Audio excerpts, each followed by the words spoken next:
There's a certain level of dysfunction in the gaming scene. This is not only borne by the fact that most gamers will bicker back and forth about some things rather than hold all these companies accountable for their actions, like in the case of Nintendo being a big bully, and in place of Xbox not necessarily having met the Xbox One requirements to say we are a competing platform, but they're doing better now in this series generation.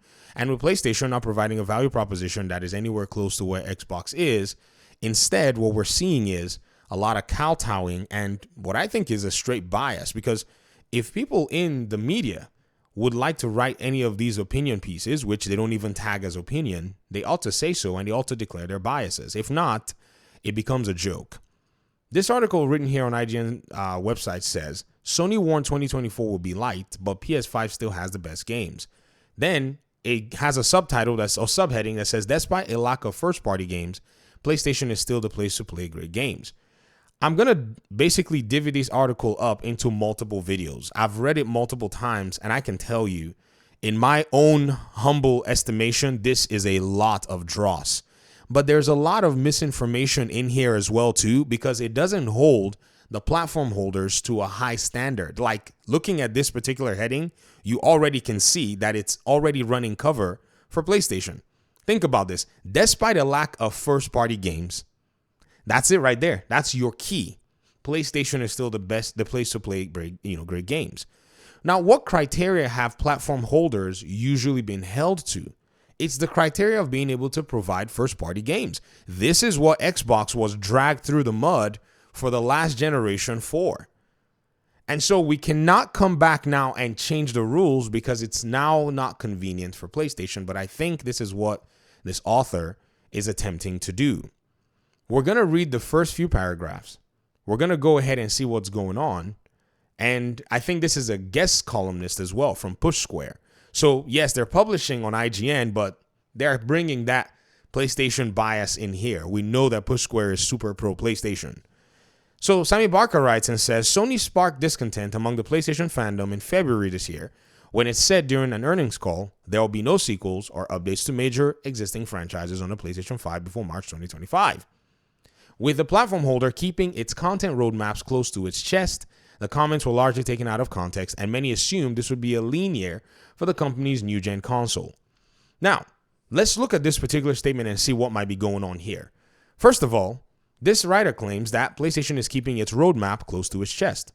That's not really the case because remember, we saw the PlayStation, showcase that showed us that we were getting a few of these live service games.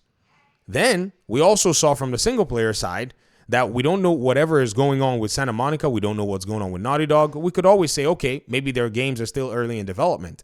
However, we know that Fair Games is coming. We know that Concord finally showed up. We knew Helldivers was coming. And we were quite aware that other games like Until Dawn, and we didn't know Horizon, Zero Dawn was going to be getting a remaster. So it could be that these, roadmap contents are probably contents that are not going to be impressive. And that's why they're keeping it close to their chest, seen by what we've already received this year as a whole. At the same time, the competitor Xbox has already dropped multiple roadmaps. We know where things are going in order for them to be able to prove themselves as a platform that people can invest their money in and gain a benefit of the doubt. Yet this particular article seems like they're running cover for PlayStation's lack of a roadmap that they can present to their audience. Because I think PlayStation is very well aware that their audience might not necessarily like their roadmap, which we already kind of have a rough sketch of. And if we were to see it, it won't be the most pretty thing ever.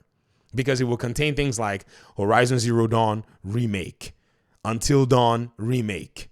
It will contain things like Lego Horizon Adventures, which is not a game that is super geared to the, PlayStation audience in many cases. I mean, you're talking about the Call of Duty players, they're going to be playing Lego. You're talking about the God of War, Uncharted, Last of Us type players, they're going to play Lego. They're not going to be the ones playing Lego, right? So those games don't really seem to appeal to them. This is why the roadmap has basically been somewhat arbitrary at the end of the day. We can all agree to this. I think if we can't, then maybe tell me where something may be missing, and I'll be happy to go back and revise my sentiment on this issue. So this is very fantastical that I told y'all I'm going to need to break this article into multiple videos. This person then continues. Sammy Barker writes and says, while it's true this has been a fairly quiet year for PS Studios. It's been anything but light on the games front. Even in quiet years, third-party, publishers are still constantly and developers bringing out games.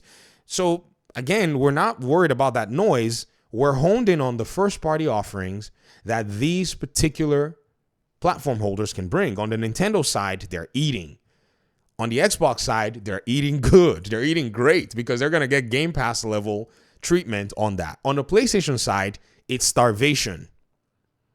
And that's just the reality. And that's what you're here, this author is writing. And then they said, at the time of writing, my 3 Game of the Year forerunners are Astro Bot, Final Fantasy VII Rebirth, and Metaphor. And the PS5 is the only platform where you can play all 3. This is a list war. So everybody look at the framing right here. They have taken Metaphor. Sure, it's your favorite game, but PlayStation 5 is not the only platform where it can be played. They've taken Final Fantasy VII Rebirth, and they've added it, but it doesn't belong to PlayStation. We know it belongs to Square Enix, and I'm sure the author knows that, and I know they're not saying that, okay, the game belongs to PlayStation. However, what they're not pointing out is that this game has already cost Square Enix a loss and is an anti-consumer practice in trying to block a game that would have come to your console anyways from going to another console to make yourself look more important than you actually are. It's because your roadmap is basically empty. That's why money hatting is important to PlayStation, and these folk will never call it out, even though it's an anti-consumer practice. I also see the same thing with PlayStation fans and look at them basically pointing out that, oh, the PlayStation 5 is the best place to play. Do you know that if these games, which were already going to come to PlayStation anyways, if they went to other platforms, you do know that it's not going to show it's going to reveal, in my opinion anyways, how bereft PlayStation is in this generation. You know that, right? And as the games are going to PC, it continues to prove it more and more and more that you have no need for this generation of PlayStation consoles at the end of the day, because they never really did have anything to offer. They were always just milking their audiences and getting away with it with padding content. And people just, for the most part, did not envision what was going on until now. We're starting to see it clearly. Then they go in and add others. And the PS5, and they say this, other possible contenders, this is the so-called award contenders that they're talking about. Basically, check the way they're actually doing this. Include Silent Hill 2, Helldivers 2, and Black Myth Wukong. All console exclusives. But these games are all available on PC. So how can you say that PlayStation is the best place to play great games when you already have all these titles that you've mentioned, except the PlayStation 1 and Final Fantasy's so-called Rebirth, which is more than likely a timed exclusive because, we already have the other Final Fantasy VII Remake available on PC. So how is it the best place to play any games? Again, this really does change the entire outlook when you can pay attention and ask very critical questions. I've seen a lot of PlayStation fans come on the Video Game Fight School channel and talk, about some things and make some statements and make some claims. And I've always wondered, where is this sentiment coming from? Apparently, there's a side to the conversation where, this is one of the crazy things that you will see. Nobody would say this to you. But apparently, even the media themselves continue to poison the well. And I think, yes, Push Square, you may be pro PlayStation, but IGN allowing for a guest Push Square publisher to publish this really does show that PlayStation has the media in its pockets. There's no doubt about that. In the exact same year, and this is preemptive cover. This is what's going on. You know why? Xbox is about to obliterate PlayStation in first-party offerings. And you see, what's funny, ladies and gentlemen, is the exact same circumstances that put Xbox in this position are the exact same circumstances that are being championed in this article. Namely, third-party money hatting, which pushed Xbox to go ahead and acquire Bethesda. Because PlayStation was trying to go ahead and make Starfield a timed exclusive in order to make Xbox look irrelevant. The way that Xbox decided to solve it was to just buy out the entire publisher to be able to keep PlayStation's hands off of a very critical IP. Yet, look at this nonsense that is being written here. The exact same thing, Black Myth Wukong being a timed exclusive for the most part. Silent Hill 2, the exact same thing. They share this same thing. And then when I say, guys, look at Xbox now sitting in a multiple publisher position They start complaining and saying, well, money hacking is bad when PlayStation does it because Xbox bought publishers. The exact same thing that made them buy the publishers. This is exactly what it is that's being championed here in this article. Show me how this is not a self-defeating move in terms of gamers burying their heads in the sand, and also media writers burying their heads in the sand, and then letting the gaming industry go to rot.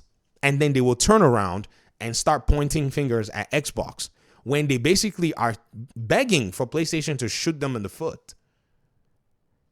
This is absolutely fantastic that somebody can actually have so much cognitive dissonance when the reality is all over the place. And even some PlayStation fans follow this same, pattern and rhythm. You're listening to these talking heads, and I've told you, my fellow PlayStation fans, we got to start thinking for ourselves to see exactly what this PlayStation, platform is about, if they're here to actually serve the audience. Part 2 is coming. Y'all are about to see some real fantastic nonsense. Thanks for watching the video. Chew on it. Let me hear your thoughts in the comment section. Peace out.